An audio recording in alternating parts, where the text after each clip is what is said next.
Okay, we're good. We're live. Okay, we're live. So welcome to our new podcast, which is called Latchkey Life. And I'm Karen. I'm Sharon. And we're just, a couple besties from high school who figured every other poor slob in the world has a podcast. Why can't we have one? Why not us? So here we are. So this is our maiden voyage. It's going to be a little rough, I'm sure. We're still working things out. And I love to listen to podcasts. I love to watch podcasts, but first time we've ever done anything like this. We're going to give it our best shot. We are. So we like to start each episode with what we call Sharsie time, where Sharsie's going to share something and I'm going to care about something. So why don't you get us started with what you want to share? I found, while I was death scrolling through TikTok, found this guy who said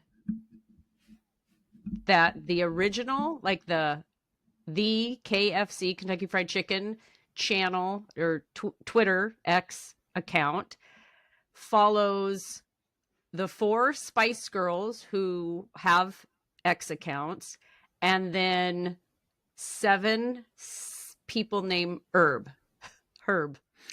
So they follow 11 herbs and spices. No, that is freaking funny. That's it. That's all they follow. And I'm like, well, this can't be true. And sure enough, they follow. That made my week. Marketing genius. That was a good one. Funny. That is a good one. That is my shares. Yeah. That kind of stuff makes me so happy and makes me laugh so hard when people are so creative. And clever. Fantastic. That's just clever. I wish I thought of that. That's pretty funny. That's amazing. I mean, mine's not as funny, but what I'm caring about is, I think my flavor of the summer is peach. And it's ironic because I don't even like peaches. I like the white ones, the actual fruit. I like the white ones. I have never been a fan of peaches because of the skin. I have to peel them completely, and then that's a total mess. Right. I prefer nectarines. I don't like those. But I love the Chick-fil-A peach shake that they have this summer. Oh, yeah. I saw that was new. Our specialty donut shop with the cronuts or layered donuts, whatever you want to call them. They have a peach cobbler flavor for the summer. Delicious. Okay. It's the summer of peach. I have a energy drink that's peach tea flavored, like the little liquid IV stuff you mix. Yep. Love it. So peach is my summer flavor. Okay. Yep. All right. I don't have a summer flavor. Sorry. You don't have to. Nope. I don't have one. So that's our Sharsie time. That's it. Sharsie time. So we're going to launch into our first topic, which is, I guess, kind of helps give you an intro about us and how we met. But we're going to talk about the Catholic school experience because that's where we met, was in high school. We did in Catholic high school. After Catholic elementary school, we both went to separate Catholic elementary schools. So I did 13 years, including kindergarten. I did 16 years. So first grade through college. Right. Yep. Yeah, I forgot. Through college. So I didn't know that they had a Catholic kindergarten. Yeah, well, that was Holy Trinity. Shout out San Pedro Holy Trinity School. They had K through 8. And wow. I did all K through 8. Yeah. Nice. So, when's the last time, with the exception of funerals and weddings, when's the last time you went to Mass? I would have to say it was probably Mm, either right before or right after my dad died in 2011. Like I was going back around 2011, just life was kind of chaotic and just thought I needed something. And so I started kind of going back. And that was kind of like the running joke in the family, is that I told my dad on his deathbed that I went back to church and gave him a heart attack and he died. That is not what happened. But that's what we Whoopsie. joke about. That's what we joke about at family dinners. Sharing killed So dad. yeah, so I would say probably 2011. That's pretty funny. I'd have to say the last time I went was probably sometime before COVID. I must have been down visiting my mom and I took her to church. So it's been about 5 or 6 years. But yeah, I had a time where when we were still living up in June, I said, I'm going to go to church. I don't know what it was, but because it's such a familiar thing, because we did it for Yes. so damn long, and I hated going to church, hated it. And, but it was kind of like very familiar in a comforting way for a little period there. Okay, back. Okay, we're I back. can slice this out. Okay, And I hopefully so, can slice it together. all right, we were talking about how we Yeah, we just all kind of wound became up friends. somehow together. Yeah. Yep. So one thing about the whole Catholic school experience is unless you've done it, you don't really know. So that's kind of where all of us as kids who grew up in the church and going to Catholic school kind of have that weird bond. And only we can joke about it, really. And it's funny. Like somebody else tries to joke about it and you're like, you're not, no, you're You not don't quite get it. there. Yeah. Not I will quite there. say, like, yeah, also, I'm sure it doesn't happen now, but the elementary school experience, a lot more nuns and priests. And definitely, like, people joke about, like, oh, did they really, like, hit your hands with rulers? Yes, they really did that. And I remember they, the, they would shove your face into the blackboard if you didn't know the answer right. Like, they'd make you stand right up to it and then they'd Oh push yeah, your like your to it. nose Yeah. touching. Yeah, and then, for sure we stood in the corner. Yeah, those things really happened for real. I don't think I ever had my hands slapped or had to face, do the face the wall thing, but you would have to leave the classroom if you were disruptive or you were laughing or you got the giggles, and you just go outside or just go sit in the back of the room. My brother had a nun who pulled his hair Okay. because I don't know if he was just attention span boy or what, but yeah, he had a nun that pulled his hair. And then Tom had a teacher that actually slapped him. And his mom called the school and said, you do something or we file a lawsuit. So that was kind of right on the verge of, you know, you could still, like, you can't even touch the kids now. You can't even Nope. like, hey, high five, or, that's a great job you're doing a great job, and give them a little pat on the back. You can't even do that anymore. You No. can't touch the kids at all. So this was kind of on the verge of, where you could still touch the kids, but you definitely couldn't slap them. So And speaking of touching kids, as any good Catholic school had, I remember we had the boys and girls separate PEs. They were not combined. They were completely separate. And I remember the boys used to talk about they used to have Father Gary watch while like they would go while they were changing or showering or whatever. Somebody would stand at the door to watch to see if Father Gary. Now I don't know if he ever touched anybody or did anything. They just had a watch. Whether he did anything or didn't, they felt creepy enough to at least have somebody watch. So that was fun. Father Gary watch was a good story. yeah, I remember hearing those rumors. There was actually, when we were still in New Jersey at the parish that we were at, the pastor all of a sudden disappeared and, didn't come back. And it was kind of like, well, what happened to him? And that was the story was, well, he was reassigned to another parish. So, that's what they did. They just, if there was any rumors or speculation, true or not, they just Moved him reassigned you along. to another parish, which is really icky. It's really the ugly side of the church. And I mean, it's true. In a lot of cases, it's true.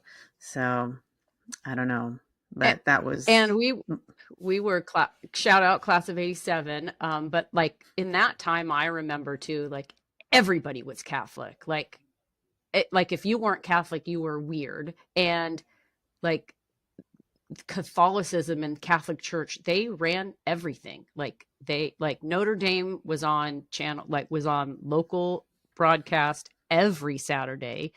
Yep. They just had way more hold and pull over everything, media, politics, local, national. It was wild when you think back about how it was so infiltrated into everything. Yeah. But I didn't feel that way in grade school. God forbid you had to go anywhere after school in your uniform. I mean, you were like a target. And it just the stares, and I just felt really self-conscious because we wore those plaid jumpers up through 8th grade. And red, white, and blue it for just us. was, taking the bus in high school. Oh, those are those Catholic kids, I mean, it was just, it was a target for whatever.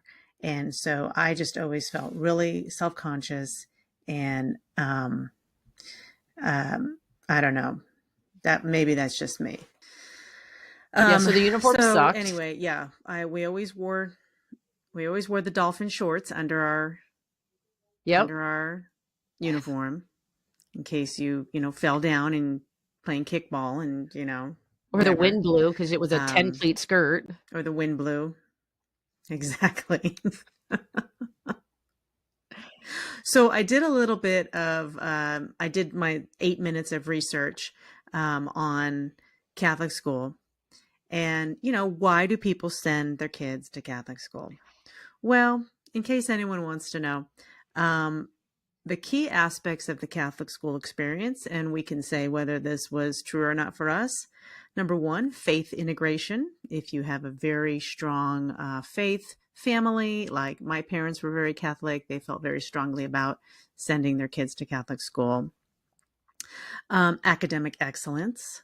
Generally, Catholic schools have a better curriculum and better teachers, and I really don't know if all that's true, but however, supposedly. When we were in Catholic school, you didn't have to have a teaching credential. You just had to be a college graduate. So they would get these, 22, 23-year-olds that just graduated, and they probably didn't even have a teaching, like it didn't matter what your degree was in. You had a degree, boom, you're now a teacher. It was wild. And they loved if you were a former student. Oh, for sure. Yeah, that was like fast track. It was like you were automatically hired if you were a former student. But I think that I know that probably a decade ago or so, they required them all to get actual teaching credentials, and they gave them this like 2-year grace period, and they gave them some funding, and they did all these things to try and get them all teacher credential. It's wild. That is wild. That's interesting. I didn't know that. Yeah. It's a little scary, actually. Well, and Christy Trujillo, she graduated, or who was the hot Algebra 1 teacher, the tall blonde guy who I think he played college volleyball. He didn't have he straight out of college. He right in. Wow. Yeah. Wow. Yeah. Character and values, community and discipline, and a unique environment. Yeah, unique. I would have to say it was a unique experience for sure. But then I started thinking, what if I had gone to public school? Do you ever think about, like, if you had gone to public school, how differently you might have turned out? Yeah, especially because not that I grew up in a rough neighborhood. I mean, it was super middle class, but the public school where I was there were lots of pockets of some not like there was the, we had the Crips and the blood, like you had serious gang problems as it was just starting in the 80s that fed into the public school system. And yeah, I don't know. I can't even imagine what it would have been like, just because it wasn't, it just was not even an option. See, I was in a, kind of an upper class neighborhood area, so I think I would have been okay, but I don't know. I think about it and it's I like, don't think I would have been as scared of everything, like just getting in trouble or doing something wrong. I think though those types of, because you'd see other people do it and they wouldn't get in trouble, so then you'd be like, well, why am I doing it? And so I think that happened more than it happened in public school. There were a lot less people that were just, F the system, I'm going to do what I want. And that wasn't an option in my household. Well, and that's the thing about, there was I can think of at least one or two kids from grade school where they had discipline issues, and God bless their parents for sending them to Catholic school to try and help it. But it's like, it's not going to fix it. All the rules and all the strictness of Catholic school, it's kind of like locks keep honest people out. The rules in Catholic school kept the good kids good, and the bad kids were going to be bad no matter what. And you could not reform them just by sending them to Catholic school. It just made it worse. It definitely made it worse. So it's, and I remember, the Daily Breeze, which was the local newspaper, ran an article. They did some big study about DUIs in younger kids, high school age kids, and they found that our school was the most, like, there were more DUIs at our school than any other high school. And then I was like, well, let's take a look now. So you have a high school that feeds from, like, I don't know what, 20 different elementary schools in like a 20-mile square radius. So yeah, every party you're going to, you're drive, like, whereas the local high schools, it's everybody within a 1-mile radius. So I think statistically it was probably like, kind of like, of course that's going to happen. They're driving more. Right. God. And I felt like, we were, we were kind of partiers in high school, and there was there was a whole group of people in our class that were just like, oh, they go out and go to parties, and they drink and do this and that. And we were like, what? There were so many more that were worse than us. For sure. Like, I didn't, of course, I didn't definitely did. I waited until after high school until I really got my party on, but I was at a lot of them. I just was the designated driver to a bunch of them because I was like, all right, cool, I'll go. Yeah. Let's get out. Yeah. There were some fun times. There were some fun times. People that say they hated school, they hated high school. I mean, I liked high school. It was a good experience for me. It was fine. And yeah, I don't know, there's always going to be, it's just the worst part of life. It's just such an awkward part of your life, For sure. But I think we had a good group of friends. We still do. Yep. And,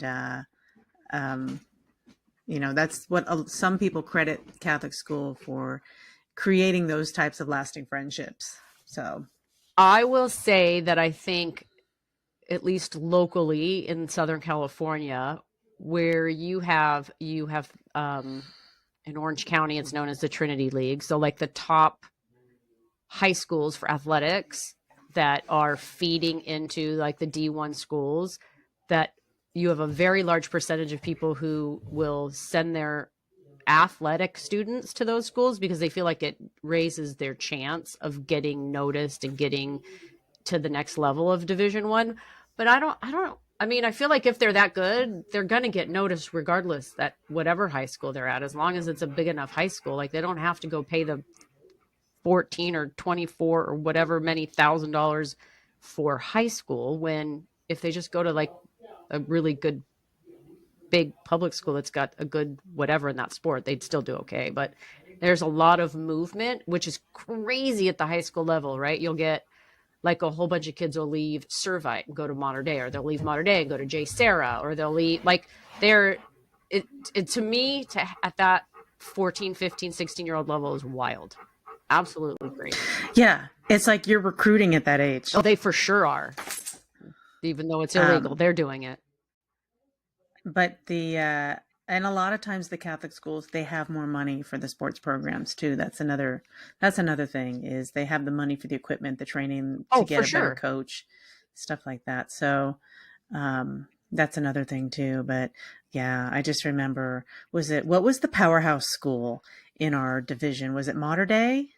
Mater Dei. Oh no, I think we were Bishop Amat was probably the powerhouse. Bishop Amat was, well, and it depended on the sport too, because it kind of floated from sport to sport.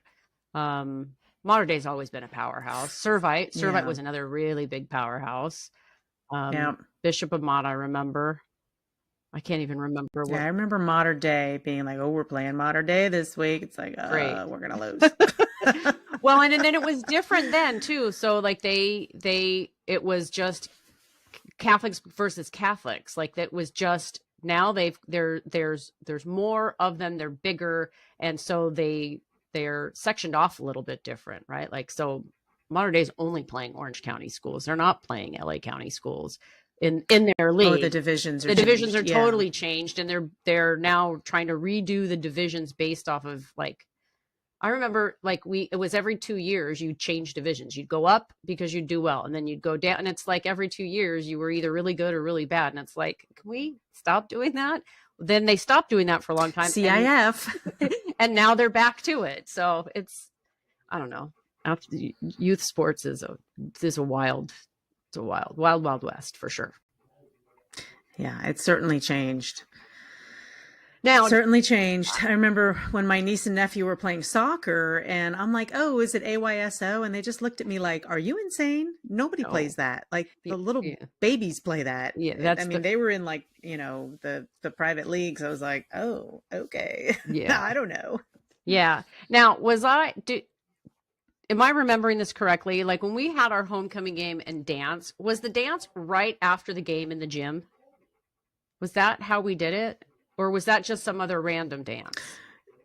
Because I thought that's how we did homecoming, and then they made a different dance bigger.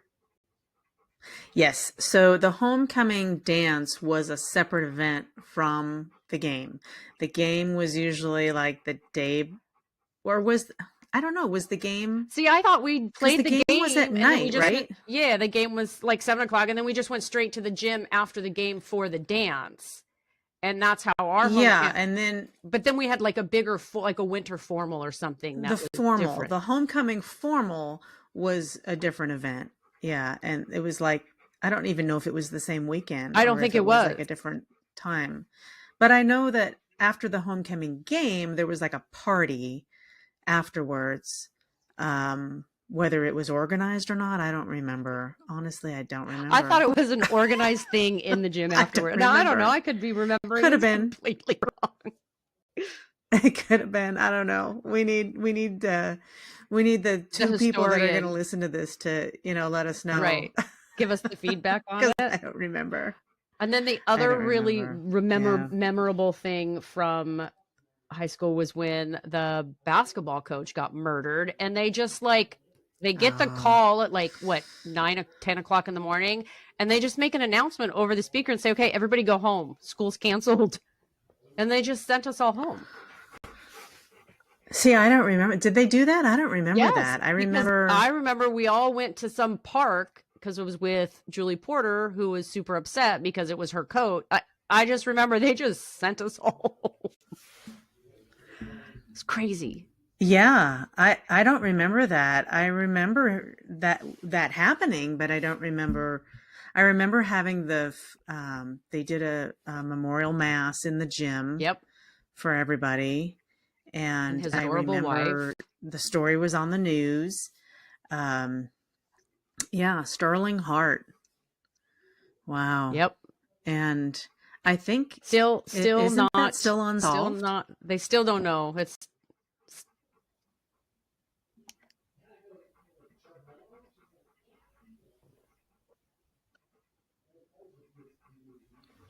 Okay, back. I think it's still unsolved. It Yeah, I is. think it's still Yeah, I unsolved. was Googling. Yeah. Because Wild he story. lived in like North Hollywood, Hollywood or North something. Hollywood or Yeah. something like that. And he would take the bus and he would get off the bus and there was like a bar on his way home that he would stop at. And they think it's possibly the last he was seen was with some couple that he met at the bar. And whether Yep. he left with them by choice or not by choice, or he was trying to help them, I don't know what that they had some different Theories. scenarios, yeah, theories. But that was one of them was, oh, maybe he was trying to help these people, or maybe he knew them, maybe he knew them from the bar, who the hell knows. But was he shot? I don't remember. He was shot, I think, in his car or found in his car. He was shot. And I think found like a mile from, like, I don't think he was that far from the bar, but I don't remember all the details. And then I tried to Google and get to remind myself, but then it's behind a paywall and I wasn't going to pay the LA Times. So sorry. Yeah, no. Yeah, that was crazy. That was crazy. Yeah. But yeah, I mean, I don't remember the football team doing remarkably well when we were there. We had the soccer team, I think, was good, and I think the baseball team was good. And then I think the basketball team was okay. But yeah, the football team was never really very good. Now, I do remember the bench clearing brawl basketball game where didn't somebody throw a chair? Somebody threw a chair. Yeah. I think it was Delamico threw a chair.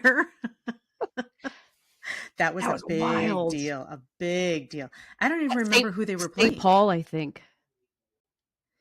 And I think there's a picture of it in the yearbook.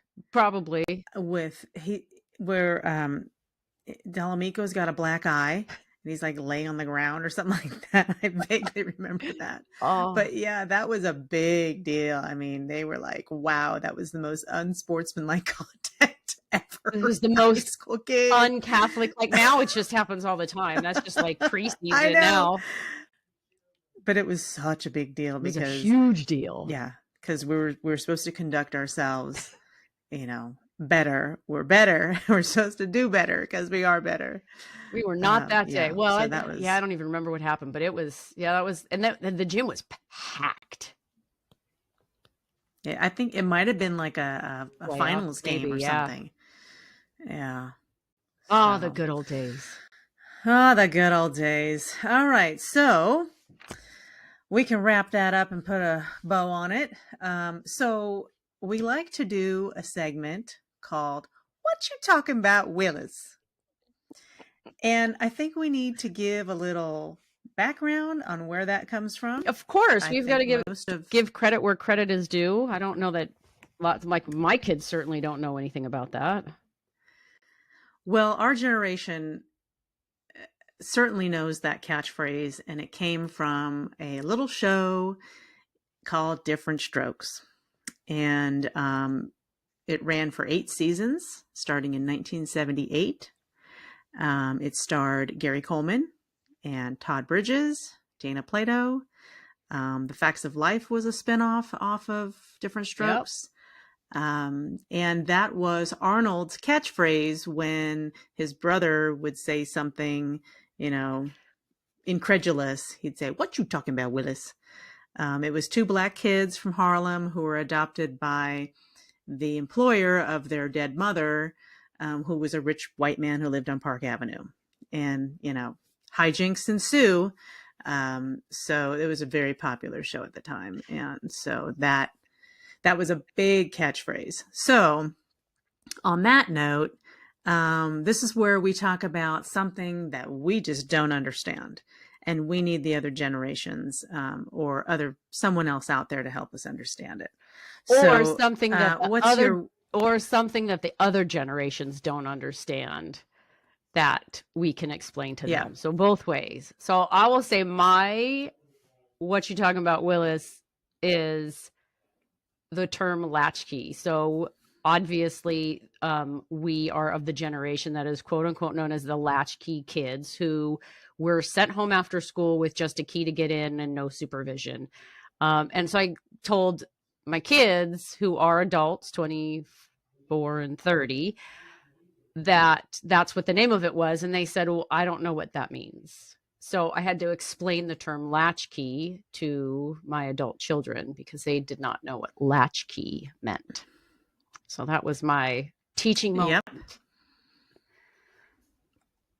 Well, and, you know, our generation was when parents went back to work. You know, my mom stayed home until I think I was in 6th grade when and my brothers were older, and she finally went back to work. And it was like, you had 2 parents working and nobody got home till 5, 6 o'clock at night. So we got home at like 3, 4 o'clock. And it was, you turned on the TV, you let yourself in the house, you turned on the TV, you made a snack. Got a snack. And when you heard the car pull up on the driveway, you turned off the TV and pretended like you were doing your homework for an hour. Exactly. So that's where we came up for the name of the pod, because I think our generation can identify with that. My What You Talking About, Willis, is I go to Planet Fitness, and I also see young people just, you know, working during the course of their day or working out in the gym, and they're wearing Converse All-Stars and Vans tennis shoes. And I just look at them like my back just hurts watching you do any kind of activity in those shoes. And then I think, well, they have about 30 years on me and they don't have the joints and aches and pains that I do. So they can do that in those shoes. And then it was pointed out to me that those shoes have a nice rigid flat sole, which is good for lifting. If you're into weightlifting, where you don't want a spongy, soft cushion on your feet. You want something rigid to kind of brace yourself when you're squat thrusting or whatever you're doing. Yes, that is. So that's yeah. I often also think it's still weird, even though when I go to the gym, if I'm using weights, I take my shoes off and just do it barefoot, which people look at me like I'm weird. So, I mean, I guess you just got to, whatever gets you in and doing it, keep doing it. But when I see them on the treadmill, like running, that's when I'm like, oh, that to me doesn't seem right, unless it's just like a quick warm up. But when they're on there doing 6 miles in chucks, I don't know. It's just weird. And jeans. Yeah. And the jeans. The old guy in jeans. Yeah. Not working out in jeans. That's like jeans. When you go to the beach and people were swimming in jeans. Yeah. You're like, what? Yeah. What's going on there? Yep. So those things happened. Yeah. So that's it. Welcome that's it. That's welcome to the pod.